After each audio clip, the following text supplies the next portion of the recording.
하나님의 말씀은 창세기 14장입니다. 14장 1절에서 3절, 1절에서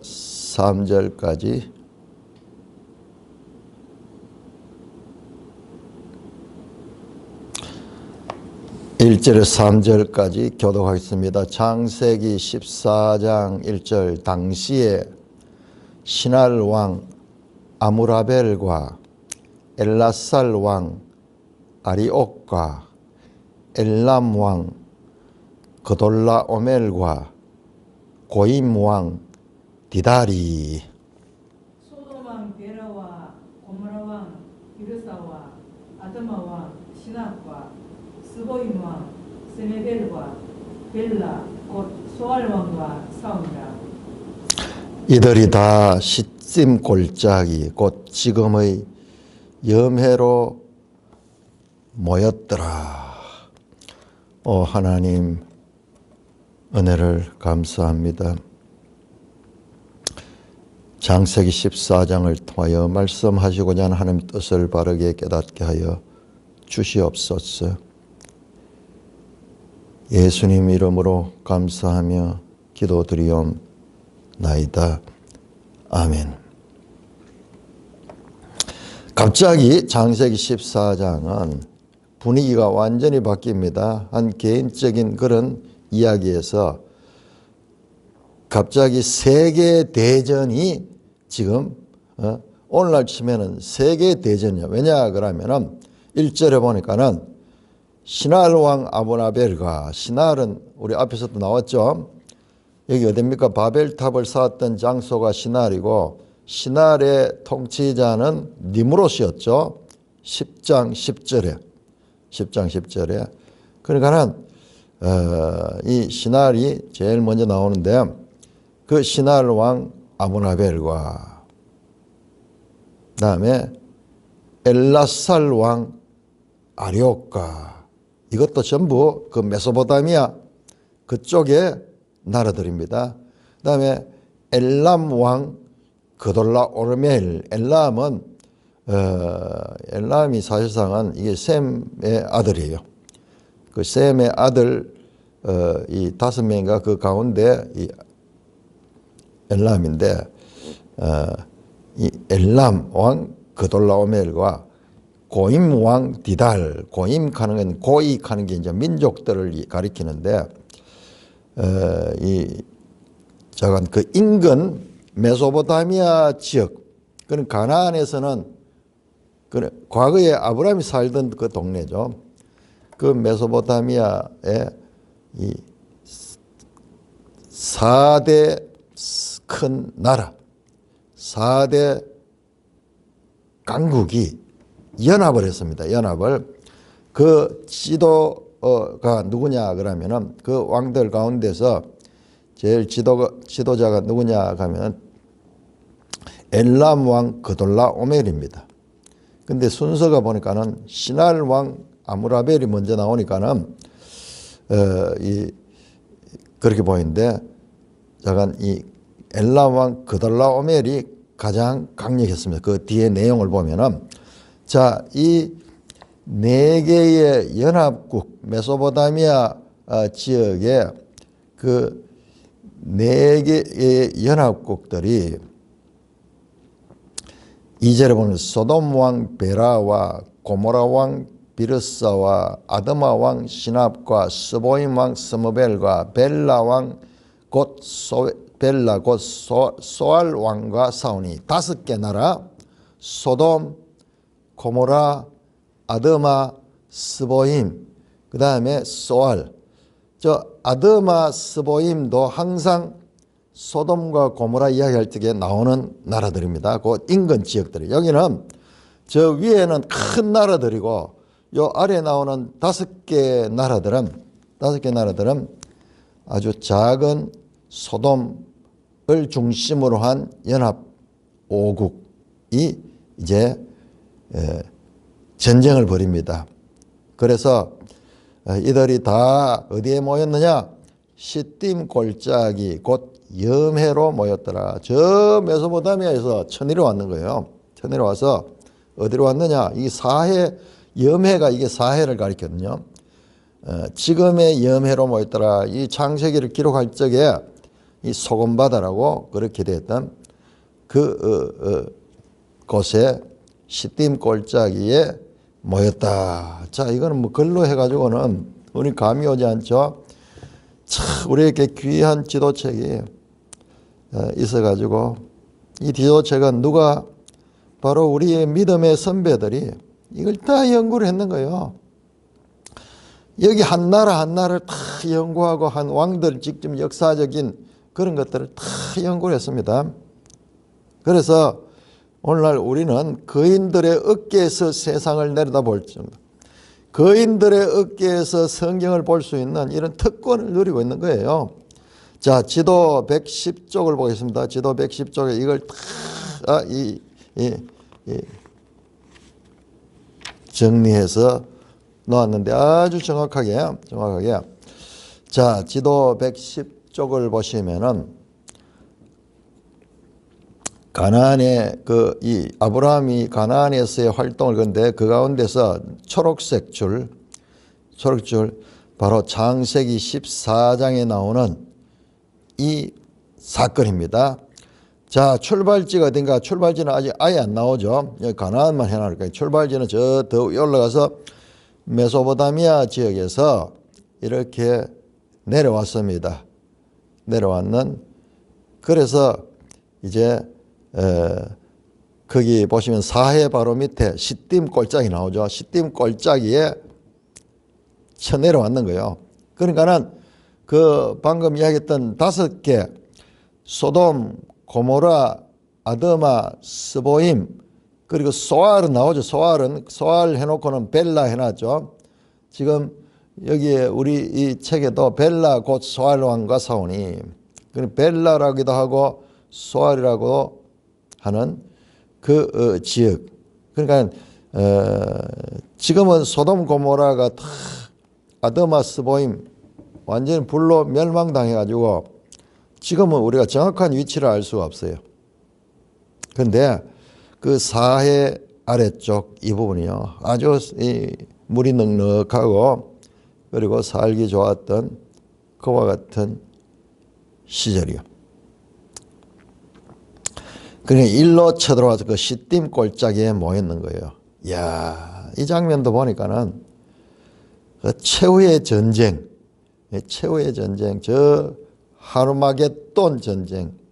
그때 막 온 세상 군대들이 와가지고 하르마게돈이라는 곳으로 모이잖아요. 모이다 하는 말이 아주 강조되는데 여기도 보니까는 지금의 염해에 모였더라. 그런데 보세요. 이 5개 나라 소돔, 고모라, 아드마, 스보임, 소알 여기는 지역 자체가 좁잖아요. 그래서 이것은 약소국들이야. 그러면 저 위에서 온 나라들은 큰 나라들이야. 그런데 왜 전쟁이 일어났는가? 전쟁의 이유가 설명이 됩니다. 4절 이들이 12년 동안 이들은 누구냐 하면 바로 앞에 나왔던 5개 그 소돔 연합군 이들이 12년 동안 그돌라오멜을 섬겼다. 그돌라오멜 엘람 왕이죠. 엘람 왕. 자, 우리 이 나라들도 한번 봐야 되는데 자, 이거는 우리가 74쪽을 봐야 되겠네. 95쪽. 창세기 그 10장에 나왔던 그 민족들 지금 여기에 민족들 보시면은 자, 가나안은 94쪽에 거기 붉은 표시 안에 해놨죠. 지금 이 장소죠. 이 장소고. 자, 엘람을 보세요. 95쪽에 저 페르시아만 끝에 엘람. 그 다음에 시날은 바벨론 그 메소포타미아 유프라테스 강 쪽에 엘람. 그 다음에 페르시아만 쪽에 시날 그리고 페르시아만 쪽에 엘람. 이런 그러니까 이쪽 동맹국 큰 강가에 살고 있던 고대 문명의 발상지니까 여기 나라들이 큰 나라들이 있었던 거죠. 이쪽의 연합군들이 멀리도 왔죠. 그렇게 군대를 몰고 이 가나안 소돔 지역으로 쳐들어왔습니다. 쳐들어와서 거기에서 이제 이 소돔 5개국과 그다음에 저기 이 메소포타미아 4개국이 대치하는 그 장면입니다. 자, 그래서 그 이 전쟁을 하게 된 이유가 나옵니다. 이들이 12년 동안 그돌로오메를 섬겼다. 아바드, 종이라 하는 게 섬기다. 그러니까는 봉신국이었던 거예요. 봉신국. 그돌로오멜이 종주국이었던 거예요. 여러분 이런 역사는 우리가 하며 창세기 10장에서 그 니므롯을 이야기하면서 니므롯의 나라는 시날과 바벨과 악각과 갈라에서 시작해가지고 아수르로 나가고 막 이렇게 하면서 그 나라를 확장하는 그런 이 장면을 봤는데 이제 그런 것이 만연한 거예요. 힘 있는 나라들이 약소국을 지배하고 약소국은 강대국을 섬기는 거예요. 섬기는데 그냥 이 매년 공물을 갖다 바치든지 매년 이제 그 봉신국은 종주국을 섬겨야 되는 거예요. 그러다가 제13년에 12년 동안 엘람 왕 그돌라오메를 종주국으로 섬기다가 제13년에 배반한지라. 자, 섬기다는 아바드고요. 배반하다는 마라드예요. 마라드. 이게 앞으로요. 이스라엘 백성이 하나님을 거역할 적에 사용되는 단어고 이게 니므롯이 대표적인 인물이 마라드하다. 거역하는 그런 마라드. 아바드 섬기는 자, 마라드 배반하고 거역하는 자. 그래서 12년 동안 종주로 모시다가 우리가 뭐 굳이 이렇게 할 필요 있나? 그러면서 이걸 배반한 거예요. 이게 세계 역사가 늘 이렇게 했는 거예요.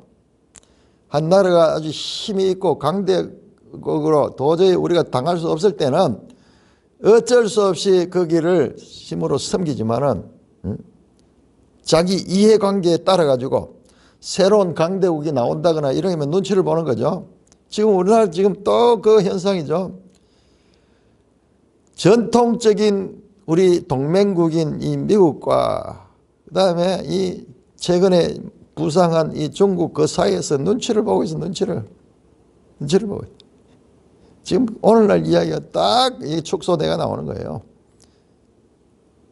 이번에 트럼프가 분명하게 선을 그어라. 중국이냐 미국이냐. 일본은 확실하게 미국을 지지하면서 돌아섰어요. 중국하고는 막 전쟁을 선포할 정도로 그렇게 하면서 확실한 스탠스를 취했는데 우리는 오히려 그런 시절에 중국을 방문해가지고 지금 이래서 지금 어중간한 입장이야. 작년에 미국 가가지고도 거기서 막 오만 거 다 주겠다고 하고 그 다음에 또 중국 가가지고 또 하고 이러도 못하고 저러도 못한 그런 장면인데 이러다 수 틀리면 배반하는 거예요. 누구하고 이웃 나라들하고 함께 동맹해가지고 근데 우리는 지금 동맹이 없어. 같이 하려고 그러니까는 북한하고 같이 해야 되는 그런 입장이 되죠. 실제로 그렇게 하고 있죠. 자 보니까는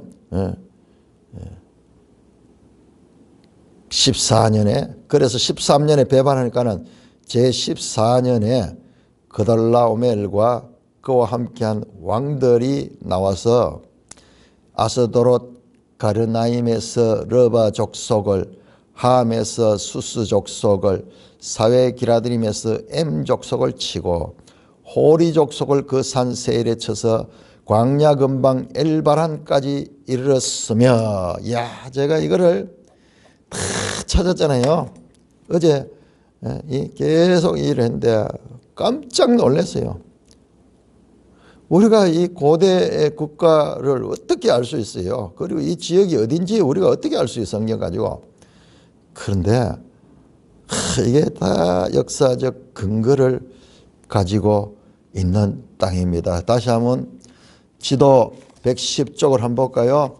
지도 110쪽을 보시면은 그 초록색 선이 내려오자면 제일 먼저 어디입니까? 아스다롯에 도착했죠. 르바임족이 사는 아스다롯.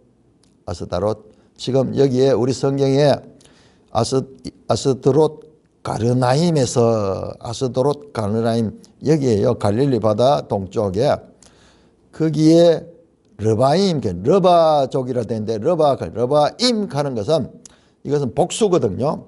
이것은 그 민족을 이야기할 때에 르바임이라 그러는데 그 르바족속. 이 르바족속이 또 누구냐? 르바족속이 누구냐? 우리 한번 찾아봐야 돼요. 이거는 왜냐하면 앞에 내용들하고 연결이 됩니다. 자, 우리가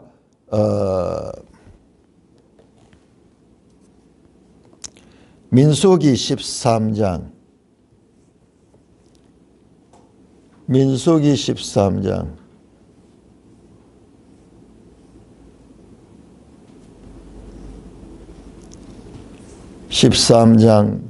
33절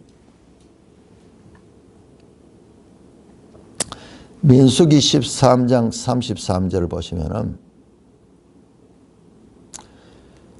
자, 거기서 네필림 후손인 아낙 자손의 거인들로 봤는데 우리는 스스로 보기에도 메뚜기가 아니라 그들을 보기에도 그와 같으리라. 이 아낙 자손 이게 네필림의 후손이야.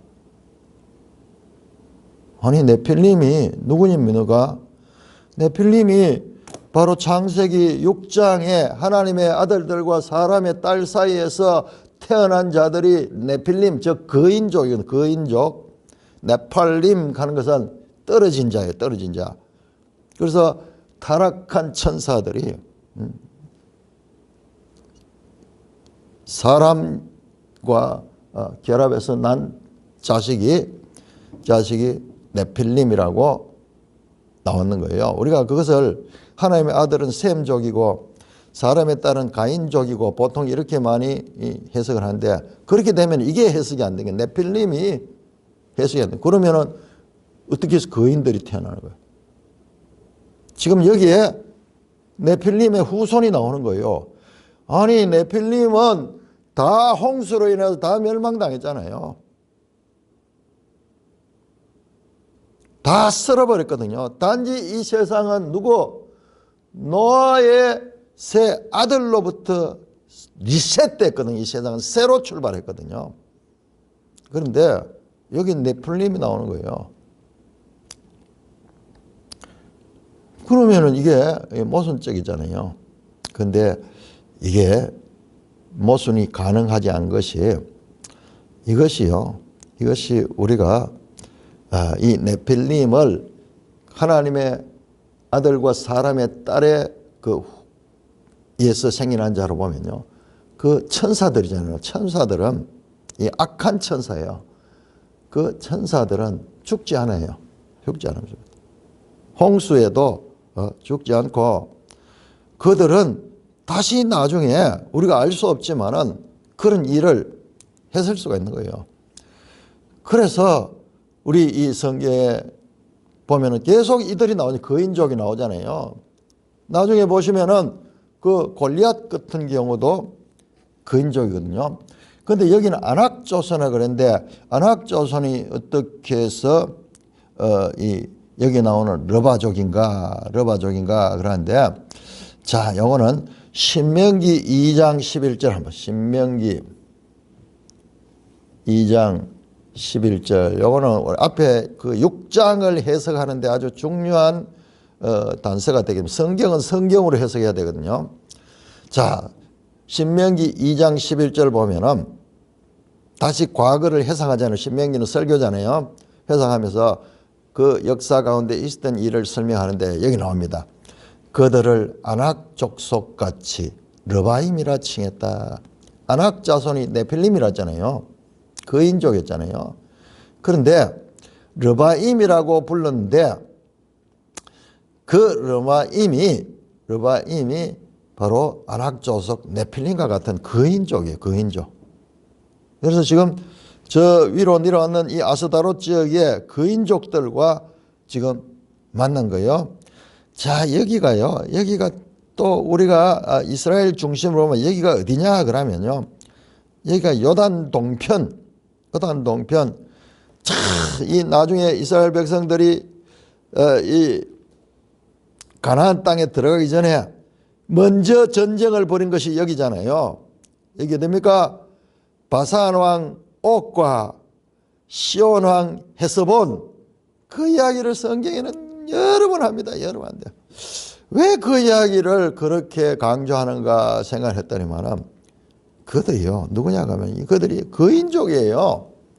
그 바산 왕 옥도 이 거인이고요. 그 다음에 헤스본 왕 시온도 거인들이에요. 그러니까 이 거인들과 싸워서 이긴다는 것은 이것은 참으로 인간적으로는 불가능하거든요. 그러니까 이게요, 하나님의 전쟁인 거예요. 하나님의 전쟁. 하나님 앞에는 그들이 당할 수가 없는 것입니다. 자, 3장 11절 볼까요? 신명기 3장 11절. 신명기 3장 11절. 르바임 족속의 남은 자는 바산 왕 옥뿐이었더라. 말씀드렸지, 바산 왕 옥이 르바임 거인 쪽, 거인. 보세요, 설명합니다. 그의 침상은 철 침상이라. 지금 오히려 암몬 족속의 라빠에 있지 않느냐. 그것이 사람의 보통 규빗으로 되면은 그 장이 9규빗이요 광이 4규빗이라. 큰 거인이란 말이요. 거인. 그래서 이 전쟁에서 그냥 우리는 글로만 보니까는 바산왕 그냥 어떤 왕이었다 이렇게 생각하는데, 요단 동편에 그 가나안 땅 들어가기 전에 요단 동편에서 승리는요, 여기에서 패배하면 아예 가나안 땅에 들어갈 수 없는데 하나님께서 이 막강한 거인족들과 싸워서 이기게 했는 거예요. 자, 다시 이야기는 14장으로 돌아오겠습니다. 자, 한 번만 더 봐야겠네요. 여호수아 12장 4절. 여호수아 12장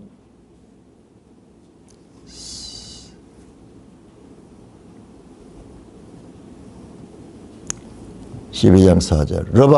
르바의 남은 족속으로서 아스다롯과 에드레이에 거하던 바산 왕 옥이라 또 나오네요.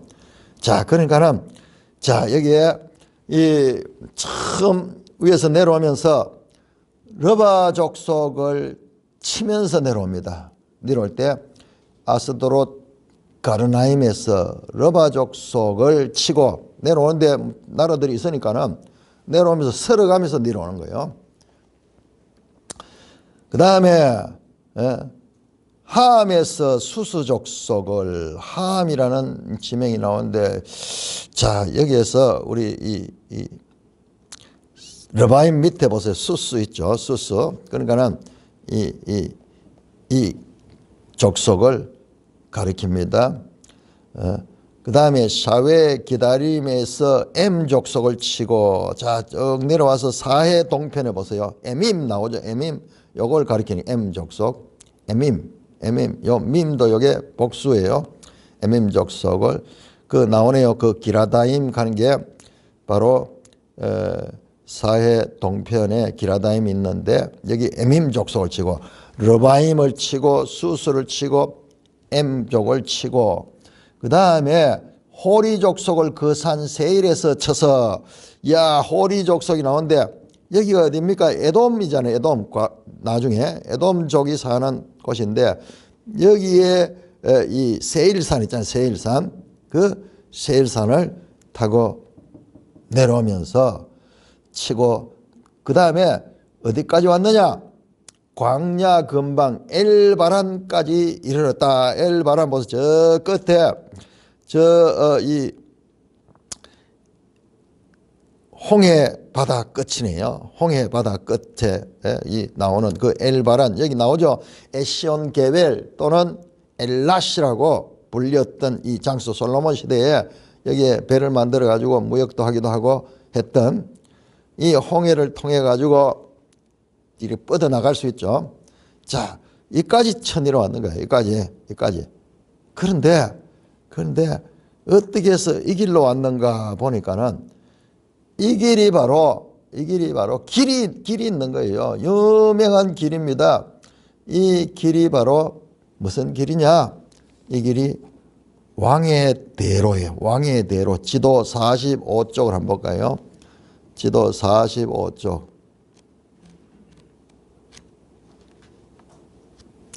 그냥 이야기가 막 됐는 게 아니고 정확한 시대적 지형적인 그와 같은 근거를 우리가 발견할 수 있는 거예요.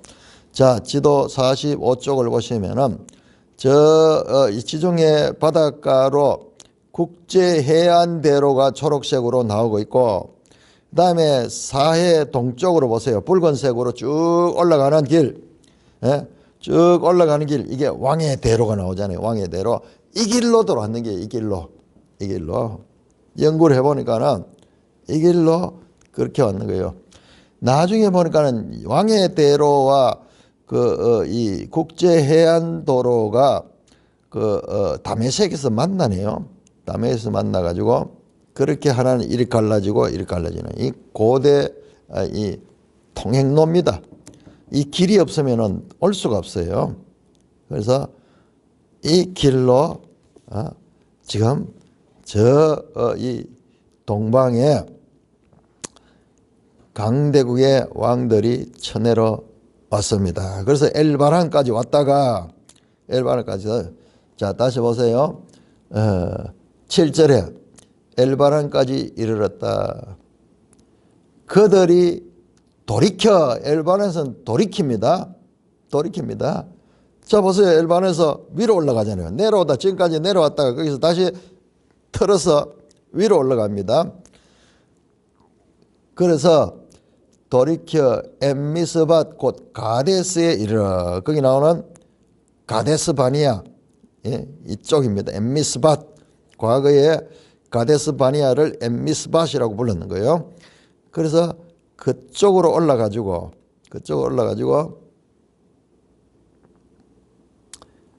가데스에 이르러 아말렉 족속의 온 땅과 하사손 다말의 아모리 족속을 친지라. 일로 올라가면서도 아말렉, 아모리 이런 족을 치고 그렇게 이제 쳐 올라가는 거예요. 막강한 군대들이 와서, 이쪽에는 좀 시골이잖아요. 시골, 그 수도 쪽에 있는, 그 당시 세계적인 관점에서 보면은 메소포타미아 문명의 발상지거든요.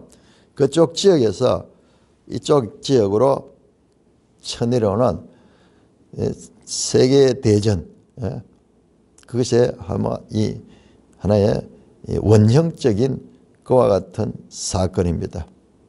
그래서 8절입니다. 소돔 왕과 고모라 왕과 아드마 왕과 스보임 왕과 벨라 곧 소알 왕이 나와서 시딤 골짜기에서 그들과 전쟁하기 위해서 진을 쳤다. 이렇게 파죽지세로 쳐내려오니까는 이 소돔 지역의 5개국이 함께 연합해 가지고 시딤 골짜기에서 지금 이제 전쟁을 하려고 하고 있습니다. 자, 9절 엘람 왕 그달로멜과 고임 왕 디달과 시날 왕 아무라벨과 엘라살 왕 아리옥 네 왕이 곧 그 5왕과 맞서니라. 자, 소돔 지역의 작은 5 나라와 저 멀리서 이 동방의 강대국 4 나라가 서로 일전을 벌이기 위해서 시딤 골짜기에서 마주했습니다. 자, 10절입니다. 시딤 골짜기는 역청 구덩이가 많은 자 소돔 왕과 고모라 왕이 달아날 때 그들이 거기 빠지고 그 나머지는 산으로 도망했다. 전쟁이 안 되는 거예요. 이 막강한 군대 앞에 이 소돔 연합군들은 다 도망가고 또 도망가다가 역청구덩이에 빠지기도 하고 뭐 그래서 다 산으로 도망가고 역청구덩이에 빠져 죽고 이래서 이 동방에서 온 왕들이 승리하고 있습니다. 성경은 이런 장면들을 너무 짤막하게 묘사해요. 우리 같으면 이런 거를 막 크게 보도하는데 관점이 다르죠. 자, 그래서 소돔 왕과 고모라 왕도 뭐 도망가고 거기 빠졌다 그러는데 여기 빠지면 못 나와요. 여기 이게 이제 네필 가는 다는데 빠진 것은 아닌 것 같아요. 많은 군대들은 빠졌지만은 그들이 거기서 빠지가. 자, 소돔 왕은 나중에 옆에 또 살아서 나오니까는 산으로 도망하고 뭐 결과적으로 게임이 되지 않았던 것 같아요. 전쟁에서 완전히 패했습니다.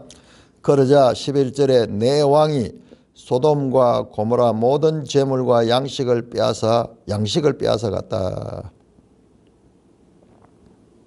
이 원정 온 이 내 왕들이 이 소돔 지역에 그것을 지배하며 모든 재물과 양식을 빼앗아 가지고 이제 돌아가는 거예요. 그때 소돔에 거주하는 아브라함의 조카 롯도 사로잡혔다. 12절입니다. 그 재물까지 노력하여 갔더라. 참, 이 이야기를 하려고 하는 거예요. 지금 앞에서 13장에서 롯은 어떤 선택을 했습니까? 눈을 들어 보니까는 물이 넉넉하고 잘 살 수 있는 곳이겠다 싶어서 판단한 그 롯의 판단이 소돔이었는데 그 소돔은 악한 죄인들로 가득 차 있는 도시고 뿐만 아니라 그 소돔을 선택했다가 이와 같은 화를 당하게 됐다. 이 이야기는 지금 초점이 롯 사건에 초점이 있는 것입니다. 소돔에 거주하는 자, 우리 13장 10절에 보시면은 이 아브라함이 선택지를 줬을 때 롯이 소돔을 선택했죠. 그래서 12절에 보면은 롯은 그 지역의 도시들에 머무르며 그 장막을 옮겨 소돔까지 이르렀다. 이 5개 나라의 대표 나라가 소돔인 것을 보면은 소돔이 제일 화려하고 제일 도시화된 지역이었던 것 같아요. 그래서 이 롯은 소돔 안으로까지 진출했습니다. 그런데 그 결과가 이런 결과를 낳았다라는 것을 말씀하려고 하는 것입니다. 그 롯의 선택의 결과에 대해서는 지금 여기서 끝이 나지 않고 대재앙을 당하죠. 죽게 되죠. 그런데 여기서 끝나지 않아요. 여기서 하나님께서 구해주지만은 나중에 다시 이 소돔 고모라가 완전히 이 지상에 장차 올 하나님의 심판의 한 모델처럼 그렇게 멸망을 당하게 되겠죠. 이 롯의 선택에 관한 그 이야기가 그 결과에 대해서 성경 계속 연속적으로 말씀합니다. 그러니까는 우리가 아브라함의 조카 롯이 아주 조연인데 그를 항상 이 주목을 했거든요. 출발할 때부터 누구의 아들이었고 뭐 같이 나올 때 롯이 따로 나오고 이게 지금 복선이었던 거예요. 그게 아주 중요한 이야기를 하려고 하는 구속사의 중요한 역할이 됩니다. 자, 1차적으로 소돔에 거주하는 아브라함의 조카 롯도 살펴봤고 그 재물까지 노력하여 갔더라. 이 큰 세계 대전 가운데 롯 가정만 하나 탁 비추는 거예요. 지금 이야기의 초점은 이 전쟁 이야기 아니고 이와 같은 롯에 대한 것이 궁극적 목적이기 때문에. 그런데 그 이야기를 전개하는데 세계적인 이와 같은 이 세력 다툼 속에 그 속에서 롯의 한 개인의 이 상태를 말씀합니다. 자, 13절에서 16절까지 교독합니다. 13절입니다. 13절. 도망하는 자가 와서 히브리 사람 아브라함에게 알리니 그때 아브라함이 아모리 족속 마므레 상수리 숲을 근처에 거주했더라. 마므레는 에스골의 형제요 또 아넬의 형제라. 이들은 아브라함과 동맹한 사람들이더라. 아브라함이 그의 조카가 사로잡혔음을 듣고 집에서 길리고 훈련된 자 318명을 거느리고 다한까지 쫓아갔어. 그와 그의 가신들이 나뉘어 밤에 그들을 쳐부수고 다메섹 왼편 호박까지 쫓아가 그 모든 빼앗겼던 재물과 자기의 조카 롯과 그의 재물과 또 부녀와 친척을 다 찾아왔더라. 자, 이렇게 이제 지금 여기 핵심 주제는 아브라함 이 세계 전쟁 가운데 자기 눈을 들어 보기에 좋았던 그 소돔 땅을 선택했던 그 결과로선 이제 온 가족이 포로로 잡혀서 끌려가는 신세가 됐습니다. 너무나 간략하게 성경이 다루고 있어요. 그러니까 우리가 이걸 깊이 묵상을 해야 되는 거예요. 자, 이 장면을 생각해 보니까는 자, 여기 나왔던 시나일 땅, 엘람 전부 이거 뭐예요? 장차 이스라엘 역사에서 이 이스라엘을 정복할 나라들이에요. 첫째 누굽니까? 아수르, 그 다음에 바벨론, 페르시아. 이게 지금 우리가 열왕기에 보면은 이 이스라엘을 정복하는 나라들이잖아요. 이 아브라함 기사 속에서 장차 이스라엘 역사 속에서 펼쳐질 그와 같은 이 일들의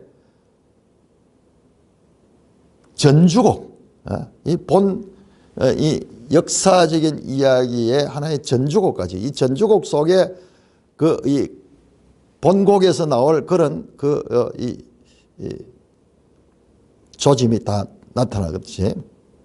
지금 포로로 잡혀간다.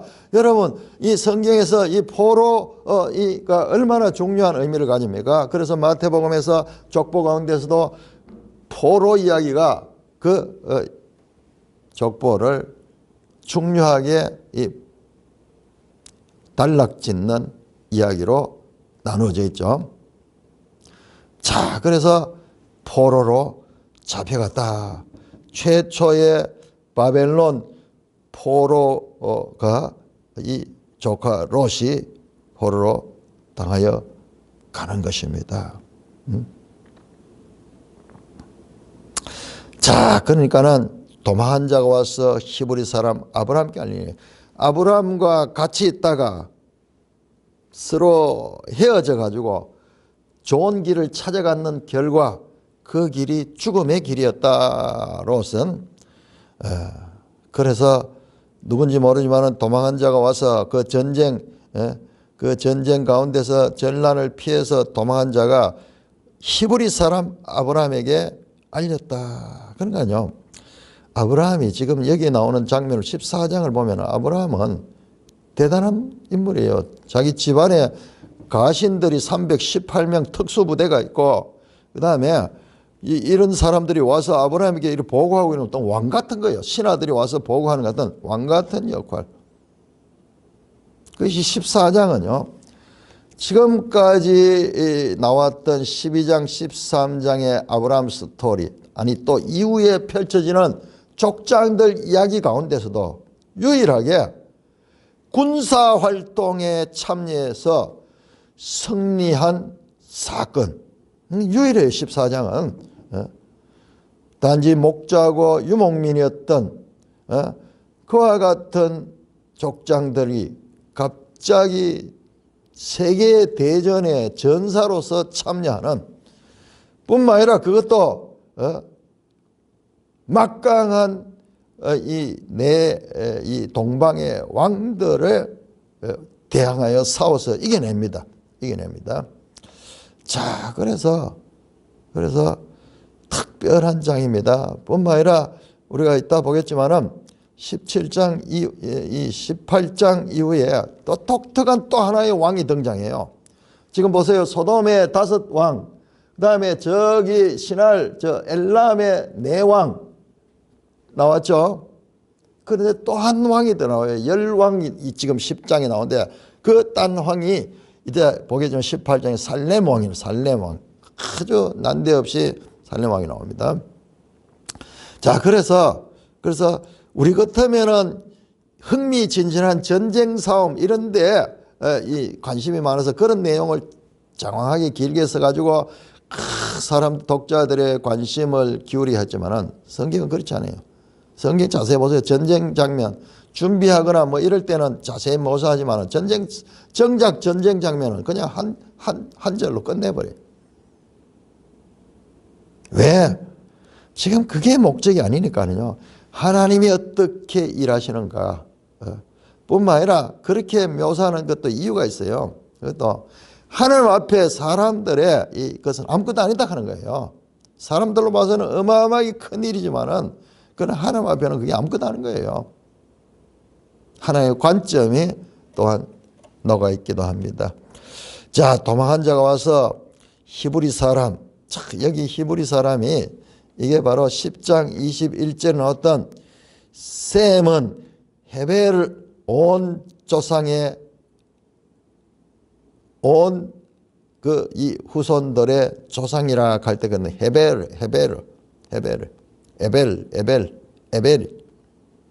에벨 사람 아브라함.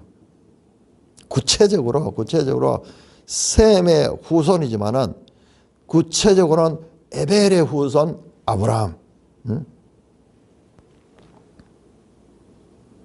그때 아브라함이 아모리 족속 마므레 상풀의 숲을 근처에 거주하였더라. 아브라함이 어디에 있습니까?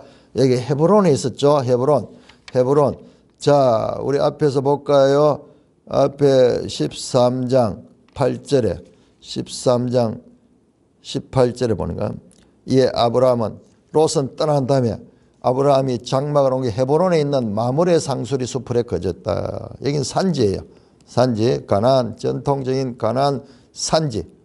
앞으로 중요한 장소가 되죠. 이 헤브론이 나중에 이 나라의 이 통일되기 전에 남유다의 수도가 되었죠. 다윗의 시대에. 그 장소가 아브라함이 오랫동안 정착했던 장소입니다. 아브라함이 그 장소는 아모리 족속, 가나안 족속 가운데 아모리 족속 마므레의 상수리 숲을 근처에 거주했다. 우리 처음 돌아왔을 때예요. 처음 돌아왔을 때 아브라함 세겜으로 돌아가지고 모래 상수리 나무에 거했거든. 모래 상수리. 모래 가는 건 선생이라는 건 뜻이에요. 나중에 보면 이 모래가 선생이라는 뜻과 이른비라는 또 의미가 있어요. 희한하죠. 어떻게 단어가 신비한 단어들이에요. 그 히브리 성경 단어에는 그런 아주 신비한 그런 이 단어를 가지고 있습니다. 자, 이번에는 마므레의 상수리입니다. 마므레가 아주 중요한 인물이에요. 설명합니다. 마므레는 에스골의 형제요 아벨의 형제라. 그러니까 마므레가 사람 이름이야. 그런데 에스골의 형제요 또 아벨의 형제라. 그 말은 뭐예요? 마므레, 에스골, 아벨 세 사람이 다 같은 형제라는 뜻이 아니겠어요? 자, 유명한 인물이에요. 아모리 족속의 유명한 인물 마므레의 상수리 숲을 근처에 거졌다. 아무래도 사람들이 집단으로 거주하는데 숲이 있는 이런 곳이 좋으니까는 거기에 정착했습니다. 여기는 바로 헤브론이다. 헤브론. 자, 그런데 이들은 아브라함과 동맹한 사람들이다. 마므레, 에스골, 아벨, 즉 아모리족 지도자들과 아브라함이 동맹했다. 여기는 베리트라는 단어를 써서 서로 언약을 맺었다는 거예요. 언약을 맺었다. 그것을 우리가 여기 동맹이라고 번역했는데 뭐냐 하면 전쟁 동맹인 거예요. 지금 이런 전쟁 같은 게 일어나면은 함께 지금 앞에 나오는 것도 동맹국들이죠. 저 동방의 네 나라도 동맹해서 쳐들어왔고 그 다음에 이 소돔 지역의 5나라도 동맹국들이죠. 동맹. 그런데 아브라함도 이 아모리족 속 마므레와 그 형제들과 동맹을 맺었다. 그러니까 아브라함이 강대한 거예요. 그래서 어떤 표현을 보면은 아브라함을 내 주여라고 한데 거의 왕과 같은 인물이에요. 왕과 같은 인물. 성경 그런 걸 설명 안 하니까 모르지만은 작은 큰 세력을 관리한 그와 같은 아브라함을 우리가 여기서 볼 수 있습니다. 왜 이들과 동맹했다는 것을 강조하느냐 그러면은 이어진 내용을 보면은 아브라함이 그의 조카가 사로잡혔음을 듣고 도망한 자가 알려줬잖아요. 그 이야기를 듣고 아브라함이 집에서 길리고 훈련된 자 318명을 거느리고 단까지 쫓아갔다. 자, 다시 지도로 보겠습니다. 다시 지도 110쪽을 보겠습니다. 지도 110쪽. 자, 시딤 골짜기 사해 아래 시딤 골짜기에서 전쟁이 있었고 거기서 저 동방의 왕들이 승리했습니다. 그래서 모든 것을 다 전리품과 포로들을 잡아가지고 데리고 지금 위로 다시 자기들 나라로 돌아가는 과정입니다. 그래서 위로 올라갔다가 저 살렘을 지나고 여리고를 지나고 벳산을 지나서 하솔을 지나서 단까지 올라간다. 단까지 올라갔습니다. 자, 여기에서 참 이 큰 문제를 하나 발견하게 됩니다. 왜냐 그러면요. 여기서 단이라는 장소는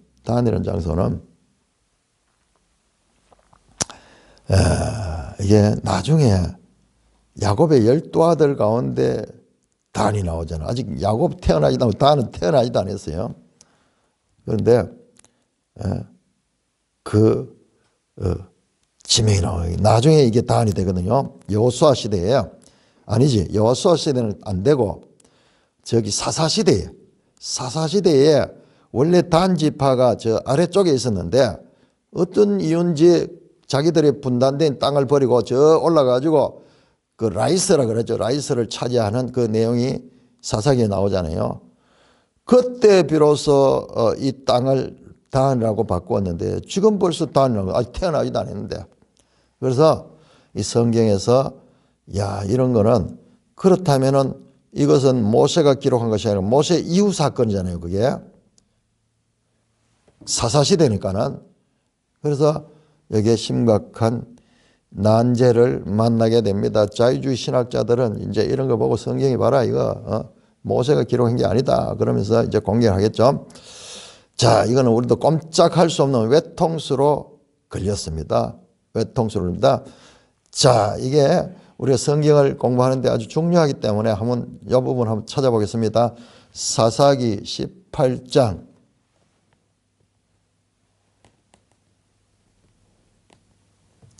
사사기 18장 29절 이스라엘 소생 그 조상 단의 이름을 따라 그 성읍을 단이라 하니라. 그 성의 본 이름은 라이스더라. 지금 이 길을 가르쳐 여기. 그러면은 이게 지금 모세의 글이라고 예수님도 말씀하는데 이게 이 모세의 글이 될 수가 없는 거예요. 모세가 태어나지도 않았을 뿐만 아니라 아직 이 단이 태어나지도 않았는데 그 이름이 나오는 거죠. 자, 일단 문제로 이렇게 지적을 하고 넘어갑니다. 자, 단까지 쫓아가서 그와 그의 과신들이 나뉘어서 밤에 그들을 쳐부수고 다메섹 호바까지 쫓아가. 지도 나오죠. 호바 다메섹까지 쫓아갔다. 다메섹까지 쫓아가지고 모든 빼앗겼던 재물과 자기 조카 롯과 그의 재물과 부녀와 친척을 다 찾아왔더라. 여러분, 이게 성경이니까는 그치, 이게 말이 되는 이야기예요. 아무리 아브라함의 가족 가신들이 강하다 해도 이게 지금 어디예요? 동방의 4대 왕국의 그 나라가 왔는데 그걸 이제 밤에 급습하긴 했습니다. 이들은 어떤 면에서 방심했겠죠. 가는 곳마다 승승장구하니까는, 그러니까 온 세상이 자기들 갖고 이래서 전쟁의 승리로 인해 가지고 뭐 축포를 터뜨리고 또 군사들 사기를 위해 가지고 막 먹이고 막 이렇게 해가지고 수리체가 다 잦을 수도 있겠죠. 야밤에 급습했으니까는. 그렇다 할지라도 이 작은 인원을 가지고 이 큰 군대를 어떻게 이겼을까? 이겼다 그래요. 성경은 그게 중요한 게 아니에요. 그들을 쳐부수었다.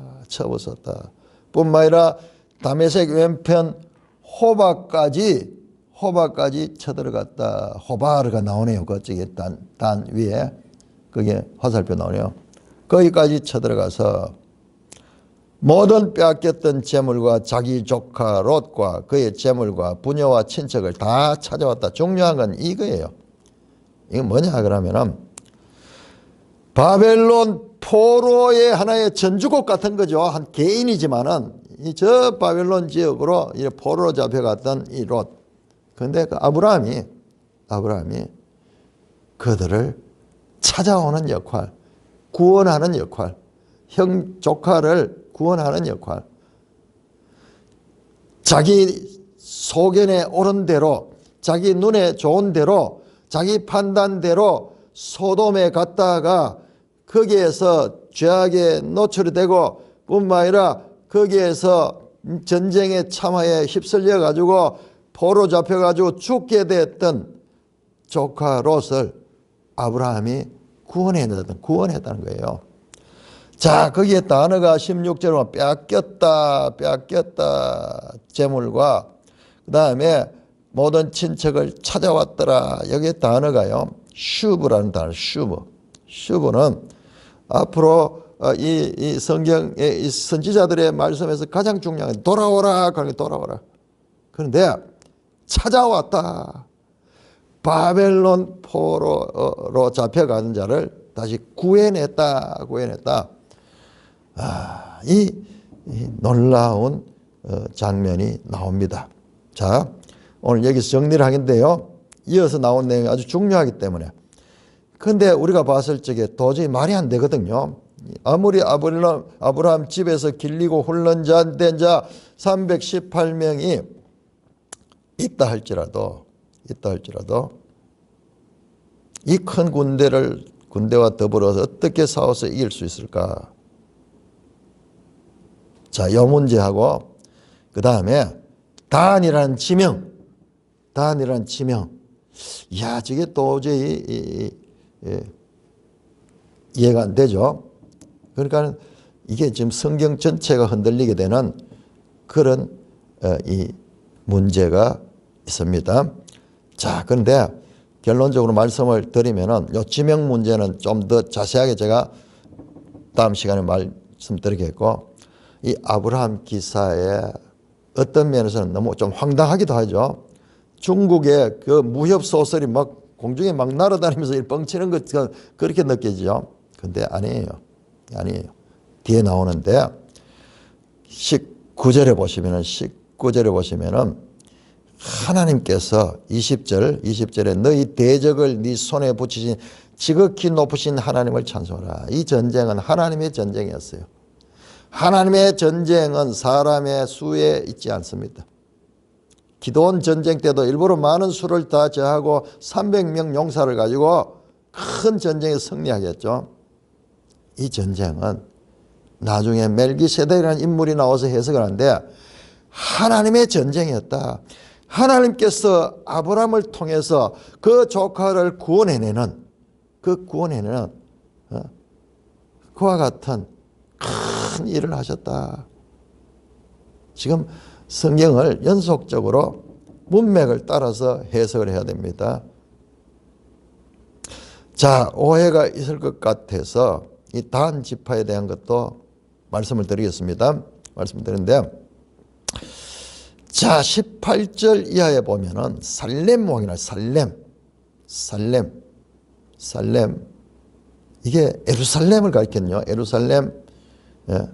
내일 자세히 보겠지만은 어떤 면에서는 이 예루살렘이 사사시대에는 예루살렘이 아니에요. 사사시대의 예루살렘의 이름이 뭡니까? 바로 여부수잖아요. 여부수. 그런데 여기에 살렘이라고 나오는 거예요. 살렘이라고. 예루살렘이라고. 어떤 면에서는 여부수 이전에 원래 이름이 살렘이에요. 살렘. 그러니까 지금 여기에 등장하잖아요. 그 다음에 단 지형도 라이스가 나중에 사사의 이름인데 그 이전에 단이었을 수도 있어요. 단 지파가 왜 그리로 올라갔는가, 왜 그리로 특별하게 분배된 땅을 들고 올라갔는가, 그런 변도 성경 설명을 안 하니까는 모르지만은, 자, 이것을 살렘이 그러하다면은 단도 그러할 수가 있다는 외통수는 아니에요. 빼도 박도 못하는 그런 외통수는 아니에요. 그게도 해석의 여지가 있다. 자, 그 말씀은 우리가 이 17장 이하가 아주 중요합니다. 그래서 이거는 내일 살펴보도록 하겠습니다. 찬송가 460장입니다.